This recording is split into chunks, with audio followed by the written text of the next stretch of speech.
Bom dia, primeiro ano, tudo bem com vocês? Espero que vocês estejam se cuidando, que vocês estejam todos bem. Estou com muita saudade de vocês, saudade da nossa rotina. E dando continuidade ao assunto que nós começamos na semana passada, que foi sobre a litosfera, hoje eu vou focar com vocês em dois aspectos desse assunto relacionado à litosfera. Primeiro, a teoria da deriva continental e a teoria das placas tectônicas. Bom, a teoria da deriva continental, meninos, ela foi elaborada, né, por Alfred Wegener, se eu não estiver enganado, em 1920.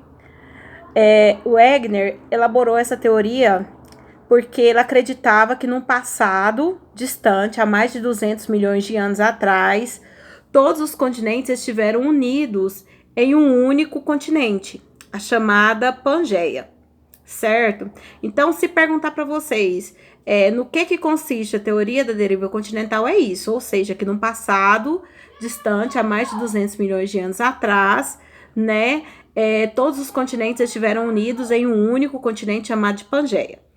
No que o Wegener se baseou, ou em que fatos o Wegener se baseou para chegar a essa conclusão?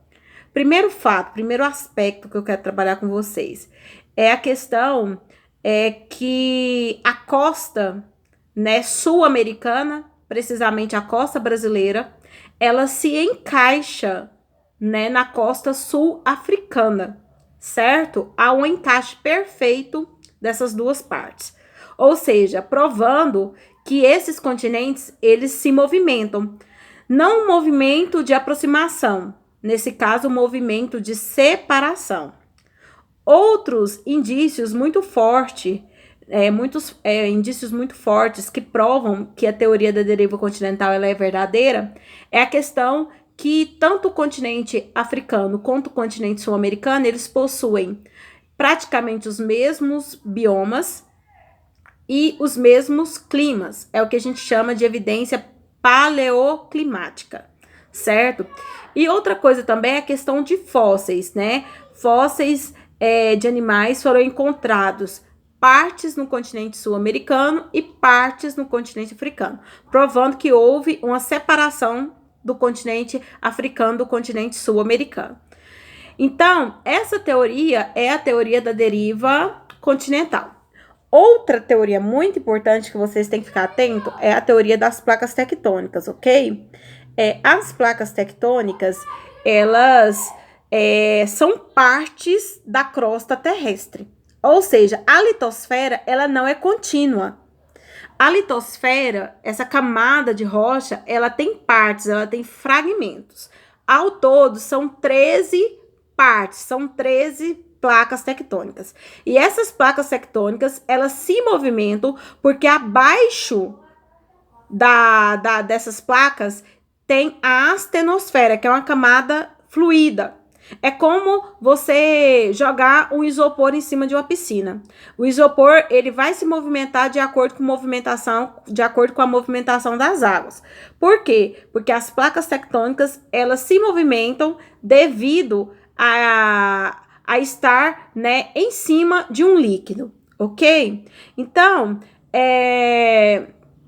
a crosta terrestre é repleta de 13 placas tectônicas, ok, meninos? Uma parte muito importante também vocês têm que saber é a questão dos limites. Ou seja, a gente sabe que quando uma placa tectônica ela se movimenta, ela gera vulcanismos, ela gera terremotos e ela gera tsunamis, certo? Os terremotos, eles são ondas, ok? Uma coisa muito importante é a questão dos limites. Né? Existem os limites convergentes. O que é o limite convergente? É o choque, é o encontro das duas placas tectônicas. Existe os limites divergentes, que é a separação das placas tectônicas, que é o que aconteceu entre a placa sul-americana e a placa africana.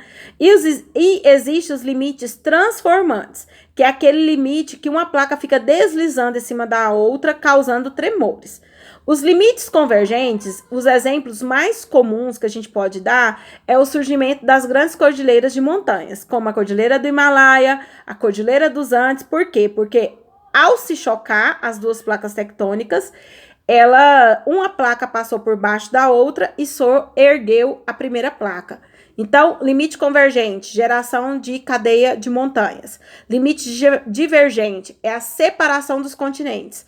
Por exemplo, já se provou que o continente americano do continente sul-africano vive se afastando. Então, é um limite divergente. E o limite transformante é o limite em que as placas tectônicas elas se deslizam uma próximo da outra, causando pequenos tremores, tá ok?